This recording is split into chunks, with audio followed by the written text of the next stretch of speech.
but he always did whatever the stupid stuff we did, he followed. Until he got taller. Until he got taller than you guys. I think a lot of what you see here today, not only for Rob, but for all of us, this is North Miami Beach. Right. This is 10th Avenue, 177th Street. Some Bomb stupid bomb shelter. Somebody built, I don't know. Nobody can That was in Vicky Zuber's house. No, it was my house. And Vicky Zuber had. Well, Vicky Zuber lived in our house, I don't know. Oh, okay, okay, that's. This was a very, but Rob, all of us, we, you know, people say it's the life you live, but it's also the life that you create from your friendships and everything else. That's Rob. Rob was all of us, and that's why we're here, and that's why we'll remember him the way we do.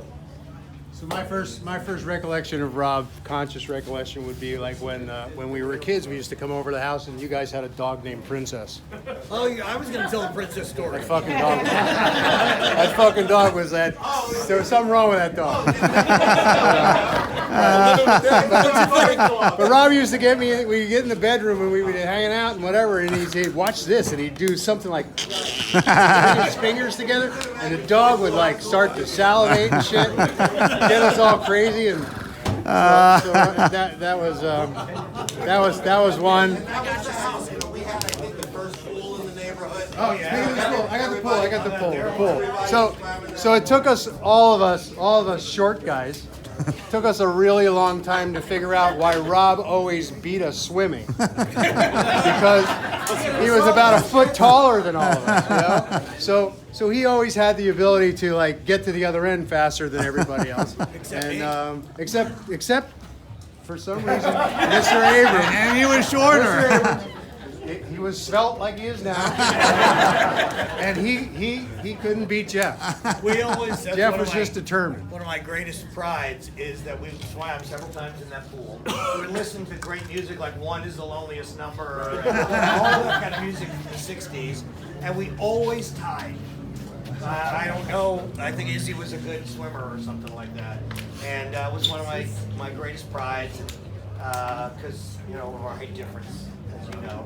I also have a princess story, and so a couple of times, a few times I imagine, I spent the night. And so I had my own bed, of course, obviously, and Princess, for whatever reason, decided that she wanted to sleep with me. So Princess would like fall asleep in the bed against my leg. And if I would ever try to move my leg, even the slightest, and like, you know, she'd bite me. And so, like, I would have hours up at night, trying to get to sleep, unable to move, and this princess was, They were still nonetheless fond memories. And then we'd hang out in the kitchen, and Rob would make his milk with honey and sugar, and he would drink it down. The only person I've ever known who did that. Wow. And there's so many more stories, but that's all I can think of for now. Largest tuna. Huh? Best tuna sandwich. Best tuna sandwich. I'll say something. Larry, what'd you do your half tour? We're going on a boat trip afterwards. 31 lines. Let's thank Susan for a beautiful.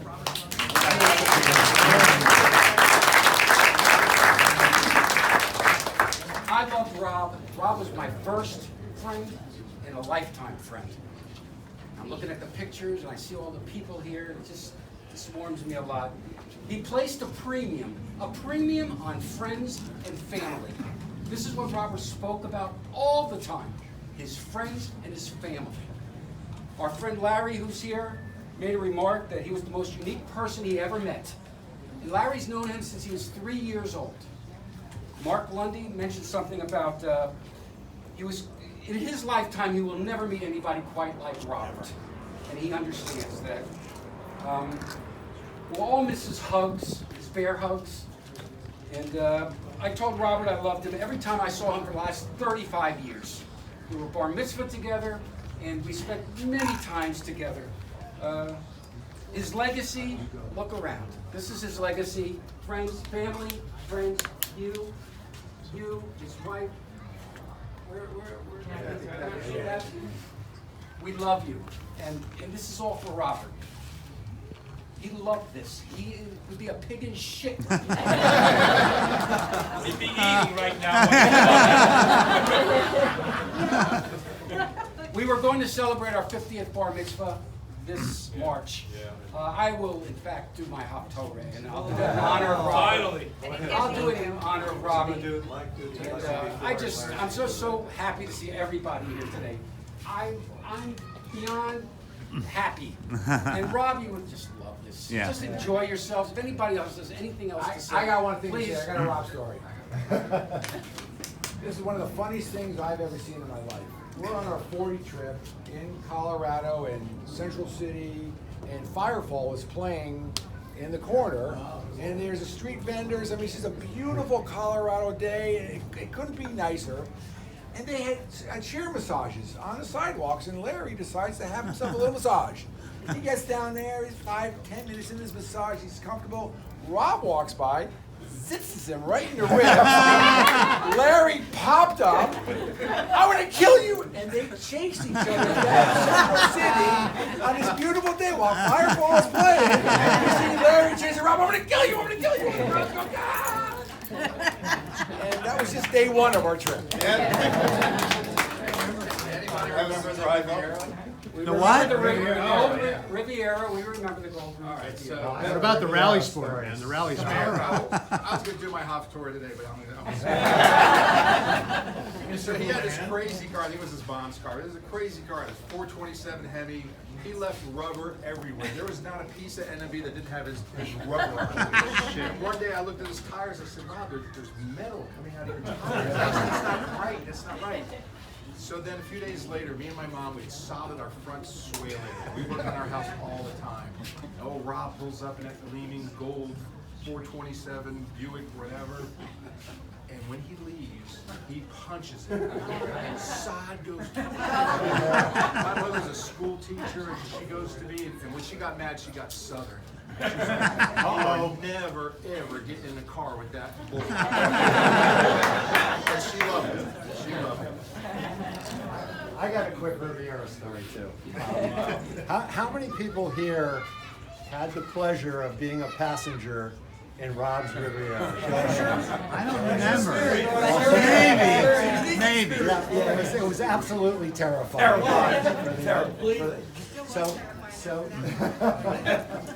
So for the uninitiated, Rob would drive through the streets of North Miami Beach just like a crazy man. I mean, he would run through stop signs.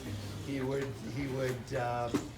go about triple digits down, residential streets. He would weave in and out of cars, and it was really terrifying. You guys heard of white knuckle drivers? He created the first white knuckle passenger. It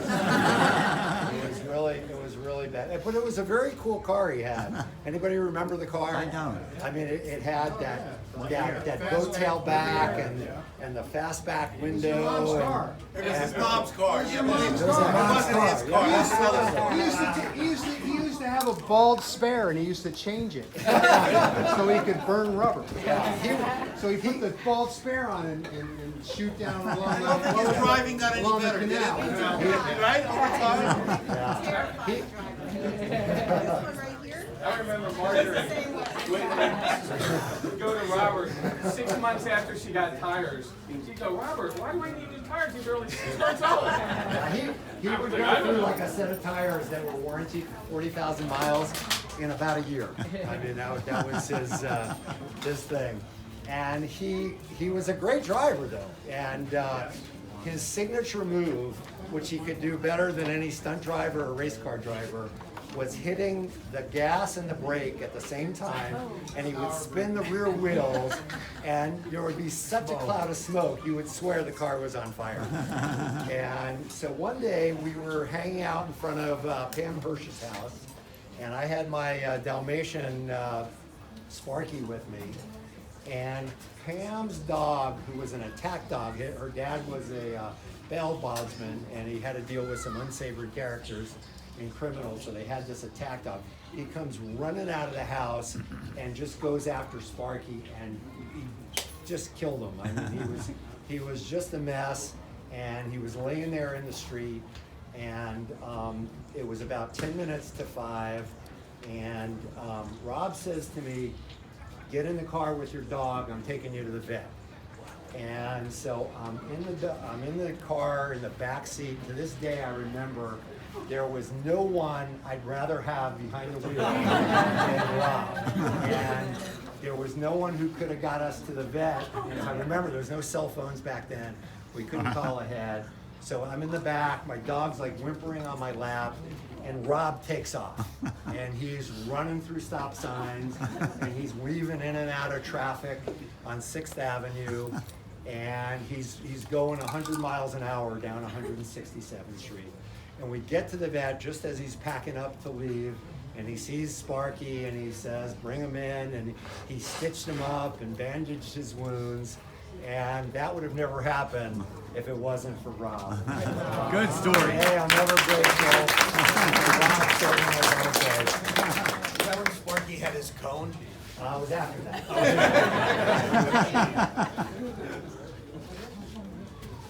When I was 10 years old, 9 or 10 years old, I went to summer camp with Robbie in Campbell County. Thank you. Actually, his brother, Jeff, was my counselor. What happened was about 5 o'clock in the morning, every morning, I would pee in my bed. And I'd wake Robert up for 8 weeks. And he would change the sheets with me, he'd go back to sleep, and he never told anybody. Not true, Larry. He told Rob. Actually, he did. Oh, boy. It's on his Facebook page. Where it is now. Is Scott better? A little bit. Anyone want to talk about football games? We have. How many times did Rob want to be quarterback? Oh, every time. We would all get together. I think probably since 5th grade we would get together and play football in the streets. We played Behind Sable Pond. behind Sable Palm, in Sable Palm, My block. in JFK, NMB. We play tackle. We didn't know how. I mean, we were playing tackle on 10th Avenue if we could. But Rob always had to be quarterback, and it took us a half hour after we all got there to get through the arguments about who would quarterback. Larry, Rob, Maury? yes. I mean, seriously. But we had the best games. We played against. It was Reynolds Park, Sable Palm. It was the olders versus the youngers. We had so many games. We had our annual Thanksgiving bowl, and the most depressing time was the year we were old enough where we couldn't play tackle anymore because it hurt too much. So we had the best games, the best times. That's back when, I don't know, probably the younger ones don't remember when the Dolphins were good. Probably not, but they were good then. And we all wanted to be Larry Zonko or Nick Bonacani, or in Rob's case, Bob Greasy. But we would always get, when you would huddle, it was always in, who brought it up today? Rob would always say, "Okay, I want you to go this way." And this was our playbook, was our palm of our hand. You're going to do a hook. You go 5 yards and go out and do a hook. And everybody would listen because when Rob quarterback, he wanted to be the boss. And he was good at it. We had fun. He was the quarterback of our football team at JFK. Our phys ed. Yeah, you put a football in his hand, he'll be the quarterback. You know how we decided? Well, that's true. How we decided? We said, "I'll be quarterback." That's how we decided.